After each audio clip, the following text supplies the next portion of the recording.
সূরা calf. Rahman রহিম আল্লাহ তাআলার নামে। Calf. মর্যাদা সম্পন্ন কোরআনের শপথ, অবশ্যই আমি তোমাকে রসূল করে পাঠিয়েছি। একথা অনুধাবন না করে বরং তারা বিস্ময় বোধ করে তাদের নিজেদের মাঝ থেকে কি করে একজন সতর্ককারী নবী তাদের কাছে এলো। অতঃপর অবিশ্বাসীরা এও বলে, এ তো আসলে একটা আশ্চর্যজনক ব্যাপার। এটা কি এমন যে আমরা যখন মরে যাব এবং আমরা যখন মাটি হয়ে যাব তখন পুনরায় আমাদের জীবন দান করা হবে? এ তো সত্যি এক সুদূর পরাহত ব্যাপার। আমি তো এও জানি মৃত্যুর পর তাদের দেহ থেকে কতটুকু অংশ জমিন বিনষ্ট করে, আর আমার কাছে একটি গ্রন্থ আছে যেখানে সব বিবরণ সংরক্ষিত রয়েছে। উপরন্তু এদের কাছে যখনই সত্য এসে হাজির হয়েছে তখনই তারা তা প্রত্যাখ্যান করেছে। অতঃপর তারা সংশয়ে দোদুল্যমান থাকে। এই লোকগুলো কি কখনো তাদের উপরে ভাসমান আকাশের দিকে তাকিয়ে দেখেনি কিভাবে তা আমি বানিয়ে রেখেছি এবং কি অপরূপ সাজে আমি তা সাজিয়ে রেখেছি? কই, এর কোথাও কোনো ক্ষুদ্রতম ফাটলও তো নেই। আমি জমিনকে বিছিয়ে দিয়েছি নড়াচড়া থেকে রক্ষা করার জন্য। আমি তার মধ্যে স্থাপন করেছি মজবুত ও অনড় পাহাড় সমূহ। আবার এই জমিনে আমি উদ্গত করেছি সব ধরনের চোখ জুড়ানো উদ্ভিদ। মূলত প্রতিটি মানুষ যে আনুগত্যের দিকে ফিরে আসতে চায় এর প্রতিটি জিনিসই তার চোখ খুলে দেবে এবং তাকে আল্লাহর অস্তিত্বের পাঠ মনে করিয়ে দেবে। আকাশ থেকে আমি বরকতপূর্ণ পানি অবতীর্ণ করেছি এবং তা দিয়ে উদ্যানমালা ও এমন শস্যরাজি পয়দা করেছি যা কেটে কেটে আহরণ করা হয়। আরো পয়দা করেছি উঁচু উঁচু খেজুর বৃক্ষ যার গায়ে গুচ্ছ গুচ্ছ খেজুর সাজানো রয়েছে। এগুলো আমি বান্দাদের জীবিকা হিসেবে দান করেছি এবং আমি পানি দিয়ে মৃত ভূমিকে জীবন দান করি।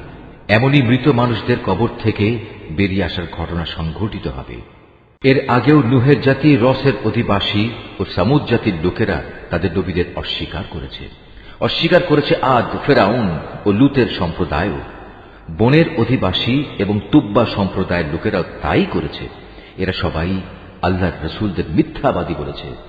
অতঃপর তাদের উপর আমার প্রতিশ্রুত আযাব আপতিত হয়েছে। আমি কি মানুষদের প্রথমবার সৃষ্টি করতে গিয়ে এতই ক্লান্ত হয়ে পড়েছি যে এরা আমার পুনরায় সৃষ্টি করার কাজে সন্দেহ পোষণ করছে? নিঃসন্দেহে আমি মানুষদের সৃষ্টি করেছি।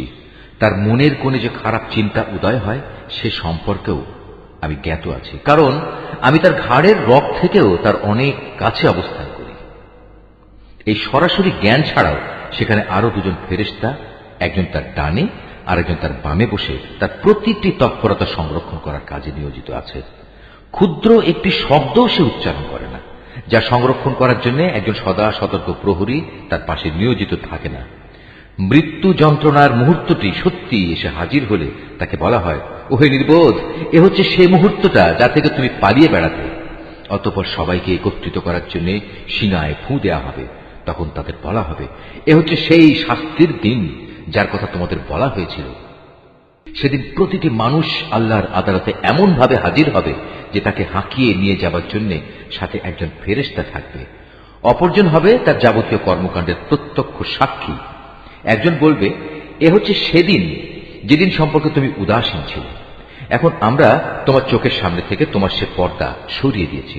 অতএব আজ তোমার দৃষ্টিশক্তি হবে অত্যন্ত প্রখর, সব কিছুই এখন তুমি দেখতে পাবে। তার অপর সাথী ফেরেশতা বলবে, হে মালিক, এ হচ্ছে তোমার আসামি, আর এ হচ্ছে আমার কাছে রক্ষিত তার জীবনের নথিপত্র। অতঃপর উভয় ফেরেশতাকে বলা হবে, তোমরা দুজন মিলে একে এবং এর সাথে প্রতিটি অধ্যত্ত প্রদর্শনকারী কাফেরকে জাহান্নামে নিক্ষেপ করো। কেননা এরা ভালো কাজে বাধা দিত, যত্রতত্র সীমা লঙ্ঘন করত, স্বয়ং আল্লাহর ব্যাপারে এরা সন্দেহ পোষণ করত। যে ব্যক্তি আল্লাহ তাআলার সাথে অন্য কিছুকে মাবুদ বানিয়ে নিত তাকেও আজ জাহান্নামের কঠিন আযাবে নিক্ষেপ করো। এ সময় তার সহচর শয়তান বলে উঠবে, হে আমাদের মালিক, আমি কিন্তু এই ব্যক্তিটিকে তোমার বিদ্রোহী বানাইনি, বস্তুত সে নিজেই ঘোর বিভ্রান্তিতে নিমজ্জিত ছিল। আল্লাহ তাআলা বলবেন, এখন তোমরা আমার সামনে বাক বিতণ্ডা করো না। আমি তো আগেই তোমাদের অধ্যকার আযাব সম্পর্কে সতর্ক করে দিয়েছিলাম। আমার এখানে কোনো কথারই রদ বদল হয় না। আমি বান্দাদের ব্যাপারে অবিচারকও নই যে সতর্ক না করেই তাদের আযাব দেব। সেদিন আমি জাহান্নামকে লক্ষ্য করে বলবো, তুমি কি পূর্ণ হয়ে গেছো? জাহান্নাম বলবে, হে মালিক, এখানে আসার মতো আরো কেউ আছে কি? অপরদিকে জান্নাতকে পরহেজগার লোকদের কাছে নিয়ে আসা হবে। সেদিন তাদের জন্য তা মোটেই দূরের বস্তু হবে না। জান্নাতকে তাদের সামনে এনে বলা হবে, এ হচ্ছে সেই জায়গা যার প্রতিশ্রুতি তোমাদের দেয়া হয়েছিল। এই স্থান সে ধরনের প্রতিটি মানুষের জন্য নির্দিষ্ট যে আল্লাহর বিধানের দিকে ফিরে আসে এবং তা হেফাজত করে। এ ব্যবস্থা তার জন্য যে না দেখে পরম দয়ালু আল্লাহ তাআলাকে ভয় করেছে এবং বিনয় চিত্তে আল্লাহ তাআলার কাছে হাজির হয়েছে। সেদিন তাদের বলা হবে, হ্যাঁ, আজ তোমরা একান্ত প্রশান্তির সাথে এতে দাখিল হয়ে যাও। এ হচ্ছে তোমাদের অনন্ত যাত্রার প্রথম দিন। সেখানে তারা যা যা পেতে চাইবে তার সব তো পাবেই। এর সাথে আমার কাছে তাদের জন্য আরো থাকবে অপ্রত্যাশিত পুরস্কার। আমি তাদের আগেও অনেক মানব গোষ্ঠীকে ধ্বংস করে দিয়েছি, যারা ছিল শক্তি সামর্থ্যে এদের চাইতে অনেক বেশি বড়। দুনিয়ার শহর বন্দরগুলো তারা চষে বেরিয়েছে, কিন্তু আল্লাহর আযাব থেকে তাদের কোনো পলায়নের জায়গা কি ছিল? এর মাঝে সে ব্যক্তির জন্য প্রচুর শিক্ষণীয় বিষয় রয়েছে যার কাছে একটি জীবন্ত মন রয়েছে, অথবা যে ব্যক্তি একাগ্রচিত্তে সে শিক্ষণীয় বিষয়সমূহ শুনতে চায়। আমি আকাশমালা, পৃথিবী ও উভয়ের মধ্যবর্তী যা কিছু আছে তা সব কিছু 6 দিনে সৃষ্টি করেছি। কোন ক্লান্তি আমাকে স্পর্শ করেনি। অতএব হে নবী, সৃষ্টি সংক্রান্ত ব্যাপারে এরা যা বলে তাতে তুমি ধৈর্য ধারণ করো। তুমি যথাযথ প্রশংসার সাথে তোমার মালিকের পবিত্রতা ও মাহাত্ম্য ঘোষণা করো, সূর্য উদয়ের আগে এবং সূর্য অস্ত যাবার আগে। রাতের একাংশেও তার পবিত্রতা ও মহিমা ঘোষণা করো এবং সাজদা আদায়ের কাজ শেষ করে পুনরায় তাঁর তসবিহ পাঠ করো। সেদিন দূরে নয় যেদিন একজন আহ্বানকারী একান্ত কাছ থেকে সবাইকে ডাকতে থাকবে।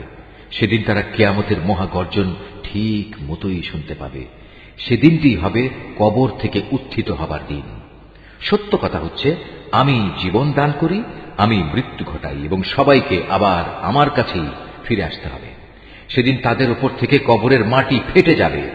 যখন তারা দ্রুত হাসরের মাঠের দিকে দৌড়াতে থাকবে, বলা হবে, এ হচ্ছে হাসরের দিন। মূলত আমার জন্য এটি একটি সহজ কাজ। হে নবী, এরা যা কথাবার্তা বলে তার সব কিছুই আমি জানি। তুমি তো তাদের উপর জোর জবরদস্তি করার কেউ নও। অতঃপর এ কোরআন দিয়ে তুমি সে ব্যক্তিকে সদুপদেশ দাও যে আমার শাস্তিকে ভয় করে।